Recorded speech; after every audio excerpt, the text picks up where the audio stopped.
Bonjour peuple saint du Seigneur, que la grâce de notre Seigneur Jésus-Christ soit sur vous ce matin. Nous allons parler d'un sujet très important qui est le péché. Alors pourquoi ce sujet est si important? Voici un sujet qui a amené Dieu à envoyer son Fils unique dans ce monde pour souffrir, pour être humilié, pour mourir à cause des péchés des hommes. Parce qu'il veut venir sauver ses enfants qu'il aime. Or nous savons que le péché est un sujet très important aux yeux de Dieu.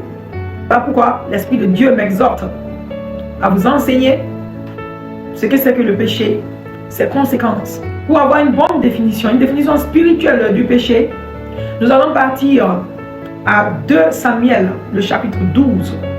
Et nous allons étudier le péché de David. Alors, j'imagine que beaucoup d'entre vous connaissez déjà l'histoire, mais je vais un peu résumer l'histoire. Alors, voici un peu l'historique. David a eu des relations intimes avec une femme mariée qui est la femme d'un de ses soldats appelé Uri. Et cette dernière est tombée enceinte. David, de peur que cette vérité ne soit découverte, a fait un complot pour faire tuer Uri en un combat. Alors par la suite, il prit la femme d'Uri comme étant sa femme. Cette femme s'appelle Bathsheba. Alors le Seigneur l'envoie à son prophète Nathan, qui vient lui donner le message. Nous allons lire ce message à 2 Samuel, chapitre 12, verset 9, qui dit: Pourquoi donc as-tu méprisé la parole de l'Éternel en faisant ce qui est mal à ses yeux? Tu as frappé de l'épée Uri, le Hétien.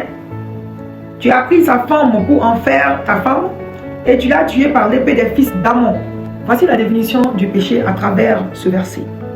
Le péché, c'est mépriser la parole de l'Éternel en faisant ce qui est mal aux yeux de l'Éternel. Lorsque tu fais ce qui est contre la parole de l'Éternel, tu as péché. Même si ce n'est pas écrit dans la Bible directement, telle action est un péché. Si telle action est contre la parole de l'Éternel, alors tu as péché. Au verset 10, maintenant, l'épée ne s'éloignera jamais de ta maison parce que tu m'as méprisé et parce que tu as pris la femme d'Uri, le Hétien, pour en faire ta femme. Ainsi parle l'Éternel. Voici, je vais faire sortir de ta maison le malheur contre toi. Et je vais prendre sous tes yeux tes propres femmes pour les donner à un autre qui couchera avec elles. Car tu as agi en secret, et moi je ferai cela en présence de tout Israël et à la face du soleil. Alors lorsque tu pêches, tu attires la colère du Seigneur sur toi. Cela ouvre la porte aux malédictions sur ta vie, aux démons dans ta vie. Et lorsque les conséquences de tes péchés vont se retourner contre toi, ça ne sera pas caché. Les gens aiment pécher en cachette. Et on se dit qu'on peut cacher le péché. Mais tôt ou tard, si tu ne fais pas attention, ton péché sera exposé et tu auras honte. Et même si ce que tu fais n'est pas directement exposé, la colère du Seigneur va s'abattre sur toi. Et les conséquences seront exposées. Lorsque tu commenceras à perdre ta femme et tes enfants, parce que tu commets l'adultère en cachette, ça sera exposé. Si tu voles dans ton lieu de travail et que tes patrons n'ont pas encore découvert, un jour, quand ils découvriront, tu seras renvoyé devant tout le monde. Ou même tu vas faire face à des poursuites judiciaires. Et lorsque tu mens, tes mensonges peuvent être découverts. Tu auras honte encore. Le péché se retourne toujours contre toi. Ce n'est pas quelque chose qu'on peut cacher. Le Seigneur va te donner le temps pour te repentir. Et si tu ne te repens pas rapidement, tes péchés seront exposés. Et là, il sera trop tard pour pouvoir les cacher. Et tu devras faire face à l'humiliation et aux conséquences de tes péchés. Nous allons continuer avec le verset 13 qui dit: David dit à Nathan: J'ai péché contre l'Éternel. Et Nathan dit à David: L'Éternel pardonne ton péché, tu ne mourras pas. Alors, ce que David a fait comme péché, la punition pour cela était que David soit mis à mort, selon la loi qui a été donnée à Moïse. Mais le Seigneur a décidé d'avoir compassion de lui, parce que David s'est repenti dans son cœur. C'est vrai qu'il n'a pas porté des vêtements déchirés, mais sur place, lorsque Nathan lui a dit ce que le Seigneur a dit, David a reconnu son erreur. N'a pas essayé de se justifier. N'a pas dit parce que la femme était trop belle. N'a pas dit la femme m'a provoqué. N'a pas donné toutes ses excuses. Il s'est repenti sincèrement et le Seigneur a vu dans son cœur. Ce qu'il faut aussi apprendre, c'est que la repentance n'est pas dans la multiplication des mots. C'est dans le cœur. Il a dit une seule phrase. Le Seigneur a compris qu'il se repentait réellement. Et le Seigneur lui a pardonné. Et à cause de cela, le Seigneur l'a racheté. Et il est écrit que tu ne mourras point parce que le Seigneur a pardonné tes péchés. C'est un verset très intriguant qui est le verset 14. Après que Nathan lui a dit que Dieu l'a pardonné, qu'il ne mourra pas. Voici le verset 14 qui dit: mais parce que tu as fait blasphémer les ennemis de l'Éternel, en commettant cette action, le Fils qui t'est né mourra. Donc, la parole dit, Nathan dit, que David a fait blasphémer l'ennemi de l'Éternel. Qui est l'ennemi de l'Éternel? Ce n'est pas des hommes, c'est Satan.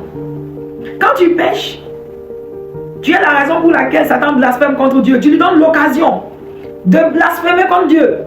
Tu lui donnes l'occasion de se moquer de Dieu. Et il dit des paroles de blasphémie au Seigneur à cause de toi, tes actions. Et c'est pour cela engendre des conséquences négatives.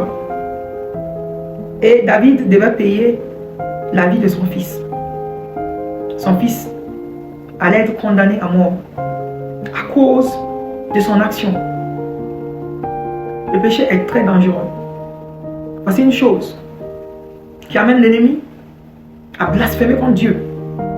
Et pour cela, tu seras puni. Parce que le Dieu glorieux, le Dieu puissant, rempli de gloire, à cause de toi, quelqu'un blasphème contre lui. Tu paies forcément les conséquences de ses actions. Forcément. Et au verset 16, il est écrit: David pria Dieu pour l'enfant et jeûna. Et quand il rentra, il passa la nuit couché par terre. Et au verset 18, nous découvrons que l'enfant mourut quand même. Malgré les efforts de David, l'enfant est mort. Dieu a protégé David de Goliath, de Saül, de toutes circonstances. Il lui a donné la victoire contre des ennemis féroces. Dieu n'a pas préservé la vie de son enfant à cause de son péché. Il n'a jamais perdu un combat. Mais à cause de son péché, voici qu'il va perdre. La Bible dit clairement, David n'a jamais perdu le combat. Ce que je veux dire, il a supplié Dieu pour quelque chose. Et Dieu ne l'a pas fait. Dieu n'a pas préservé la vie de son enfant. Alors maintenant, à Genèse, le chapitre 2, versets 8 et 9, qui disent: puis l'Éternel Dieu planta un jardin en Éden, du côté de l'Orient.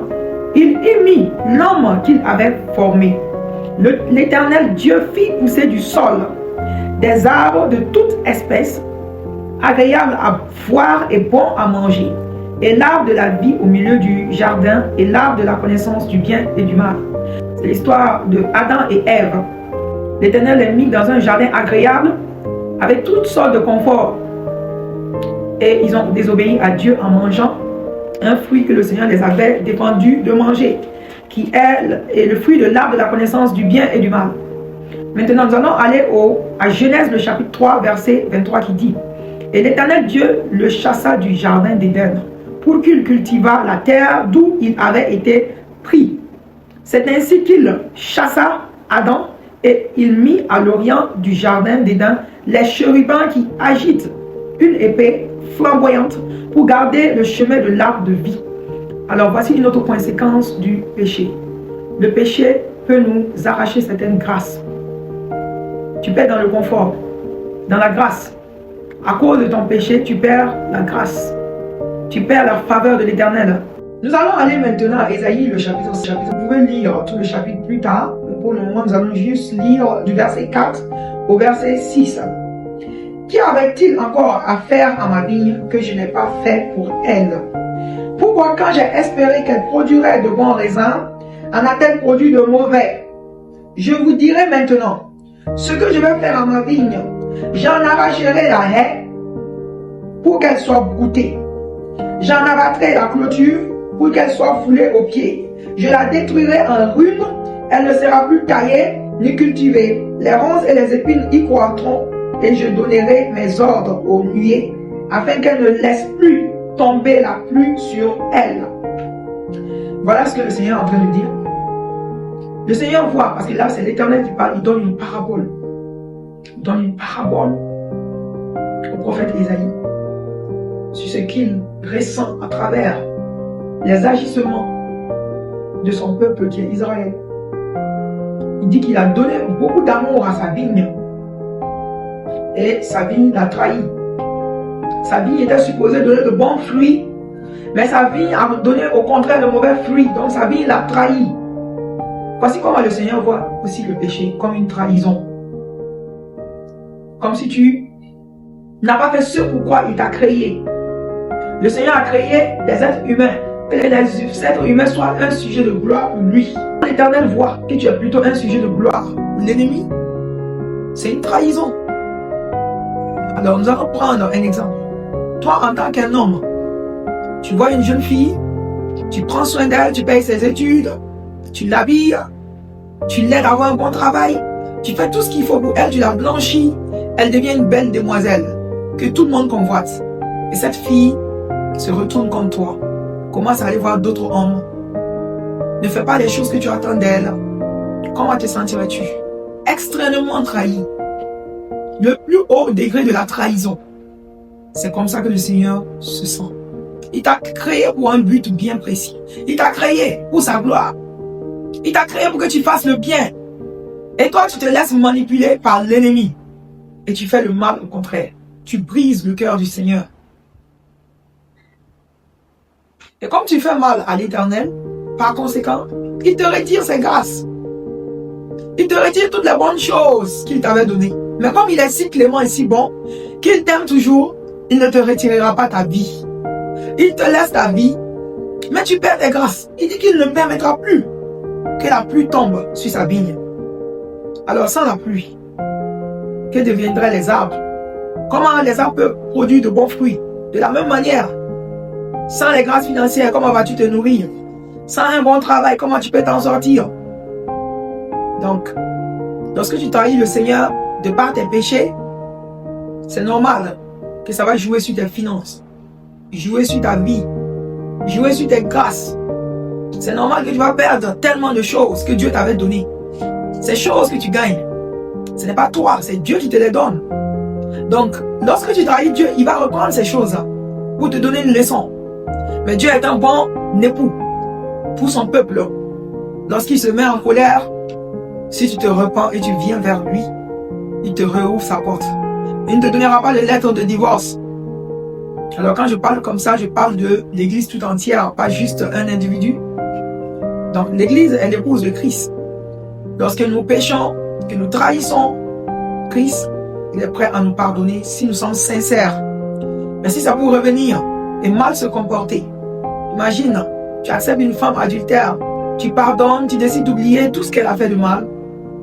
Elle pleure, elle te dit qu'elle a fini, elle ne va plus jamais reprendre ces choses, qu'elle a changé, elle revient et tu réalises qu'elle continue à te tromper. Elle continue à envoyer des nudes aux gens.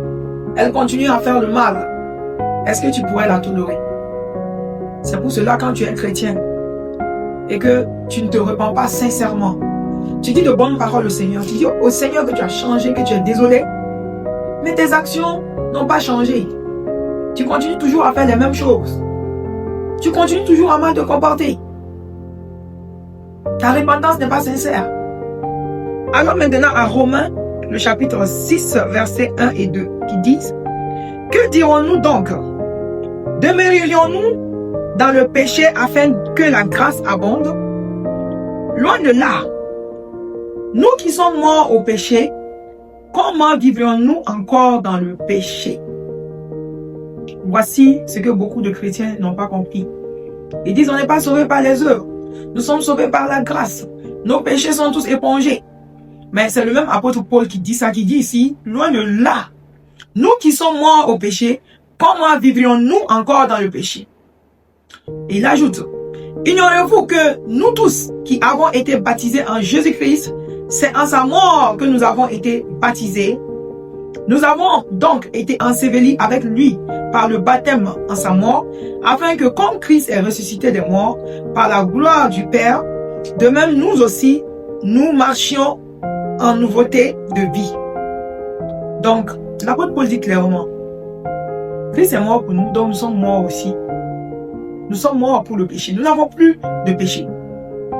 Et nous ne devons plus pécher. Un chrétien ne doit pas pécher.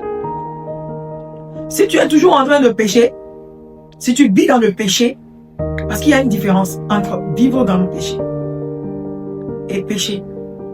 Quelqu'un qui vit dans le péché, ça veut dire qu'il n'a même pas fait la chose une seule fois. Et vivre dans le péché, c'est le fait d'être dans un péché dont tu as conscience et tu ne fais rien pour arrêter. Tu continues à vivre dans ce péché et tu continues à donner des excuses ou même tu n'en donnes pas. Tu dis seulement que non, je suis justifié par la grâce, donc je fais ce que je veux et tu es en train de pécher. Jésus est mort pour moi, je suis sauvé d'avance. Tous mes péchés sont pardonnés d'avance, donc je continue à vivre dans le péché. L'apôtre Paul dit clairement, nous sommes morts pour le péché. Si tu es un chrétien, que tu es en train de pécher, tu n'es pas un chrétien converti. Tu n'es pas encore bien un chrétien. Tu n'es pas réellement un chrétien. Tu dois revoir tes voies. Quelqu'un me dira, je suis converti, j'ai ma confirmation ou j'ai mon baptême. J'ai fait telle année à l'église, j'ai fait le catéchisme ou j'ai fait l'école du dimanche. J'ai fait l'école biblique. J'ai telle ou telle certification. Nous allons partir ici à Luc 22, chapitre 32, où Jésus parle à Pierre. Il dit, on va aller d'abord à 31 qui dit, le Seigneur dit, Simon, Simon, Satan vous a réclamé pour vous tribler comme le froment. Mais j'ai prié pour vous afin que la foi ne défaille point. Et toi, quand tu seras converti, affermis tes frères. Jésus dit à Pierre, Pierre sur qui il bâtit son église, Pierre qui est avec lui depuis le début de son ministère, Pierre avec qui il a fait des miracles. Il dit à ce Pierre-là, lorsque tu seras converti, tu peux avoir fait des années et des années dans l'église et ne pas être converti. Si tu ne te comportes pas de la manière chrétienne, tu n'es pas converti. Si tu vis dans l'orgueil, tu n'es pas converti. Certains ont abandonné leur épouse. Quand bien même que Christ a dit, si tu abandonnes ton épouse, toi et ton épouse, vous êtes tous les deux en train de commettre l'adultère. Mais ils abandonnent leur épouse et ils vont vivre avec une petite qui est plus à leur goût, avec beaucoup d'excuses qu'ils utilisent. Ils n'ont pas de remords. Ils continuent cela et dimanche, ils se pointent à l'église. Il est content de danser, dit qu'il est chrétien. Cherchons à être convertis. Alors, comment avoir la victoire sur le péché? C'est d'abord connaître la parole de Dieu. Pour que nous n'ayons pas à être désobéissants envers sa parole. Nous devons d'abord connaître sa parole. Partons maintenant à Éphésiens chapitre 6, versets 13 et 14. C'est pourquoi prenez toutes les armes de Dieu afin de pouvoir résister dans le mauvais jour et tenir ferme après avoir tout surmonté. Tenez donc ferme, ayez à vos reins la vérité pour ceinture, revêtez la cuirasse de la justice. Et d'autres versions disent la cuirasse de la droiture. Pourquoi le Seigneur dit que la vérité et la droiture sont des armes pour résister à l'ennemi? La droiture, c'est lorsque tu évites de pécher. La vérité, c'est lorsque tu n'es pas dans le mensonge. Donc l'Éternel nous dit quoi? Si tu évites le péché, tu es déjà protégé contre l'ennemi. Tu as l'essentiel de la protection contre l'ennemi même si tu évites le péché. Si tu vis dans la justice et dans la droiture, tu as déjà eu une victoire contre l'ennemi même en partie. Tu es protégé. Parce que la cuirasse protège la poitrine. Si nous devons comparer à l'armure de nos jours, ça serait les gilets anti-balles. Si tu portes ce gilet anti-balles, tu es déjà protégé. Si tu es droit, tu marches selon les voies de l'Éternel, tu évites le mal au maximum, tu es déjà protégé contre l'ennemi. Parce qu'il n'aura pas d'arme contre toi. Parce que l'ennemi adore quand nous péchons. Il prend plaisir à cela. Il est content. Parce que pourquoi il a amené Adam et Ève à pécher? Il veut que nous péchons.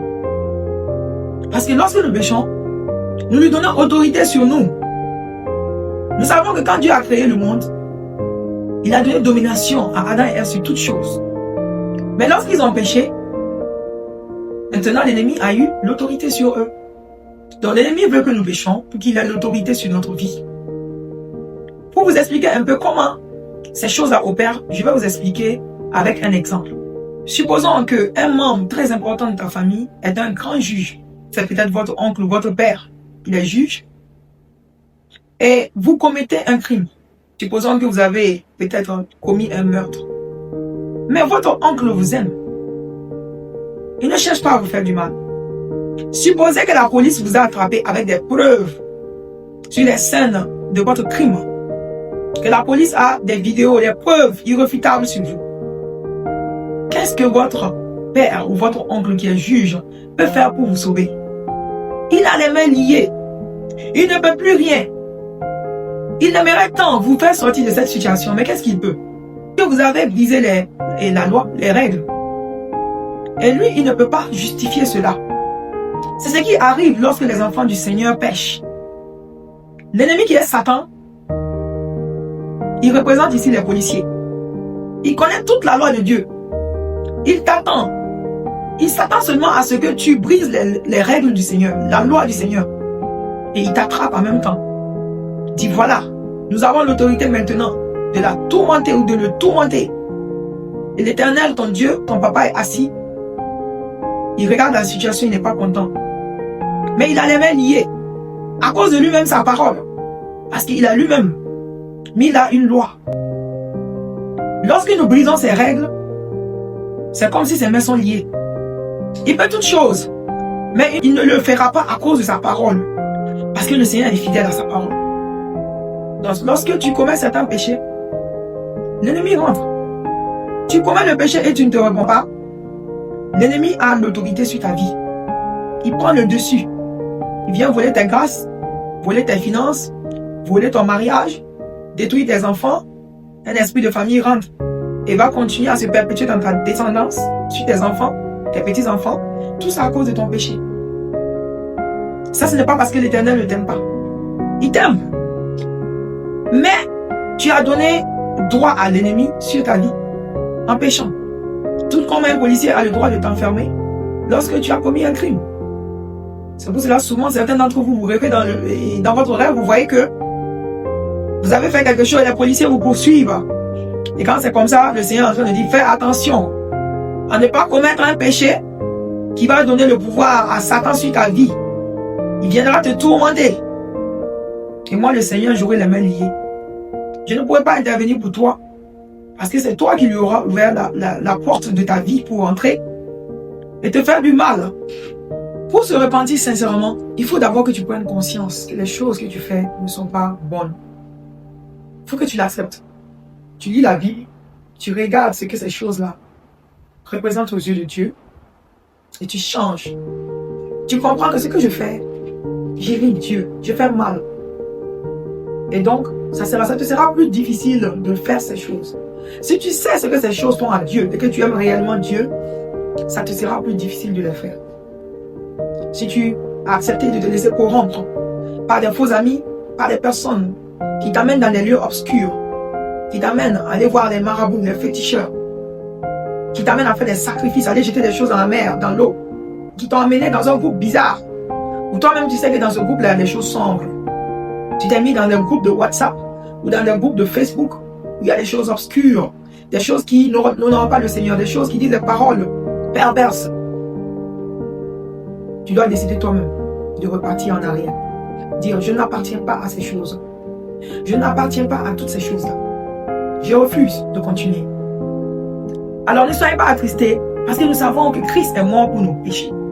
Si tu es prêt à tourner le dos à ton péché, sache que Christ te pardonne. Il te lave dans son sang, il te fait nouveau encore.